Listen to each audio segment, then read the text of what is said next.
The first journey happened in 2001 after 150 years of the medicine being underground.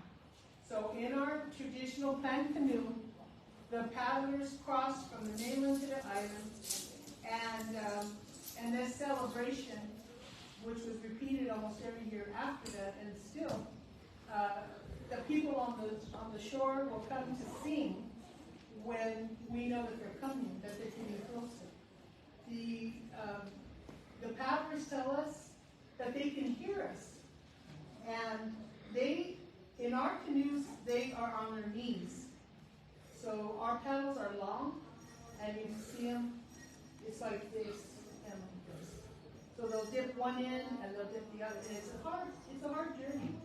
So they tell us that they feel uplifted, that they know they're going to make it, that they're getting closer, and they hear us from far out into the ocean, which operates as a conductor to hear the songs.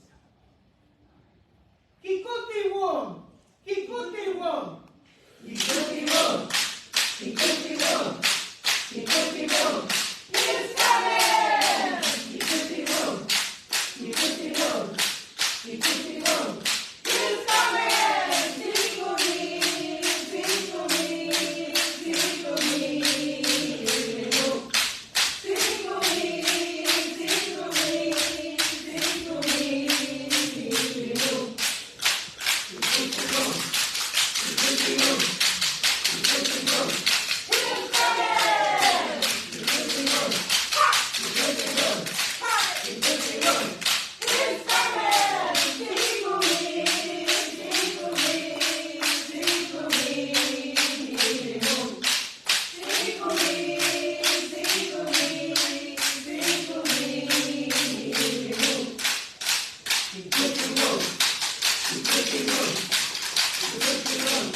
It's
We see them on the ocean. See, Umihilimu means they're coming closer to Limu, which is an island that is also called Santa Cruz Island. But and then see,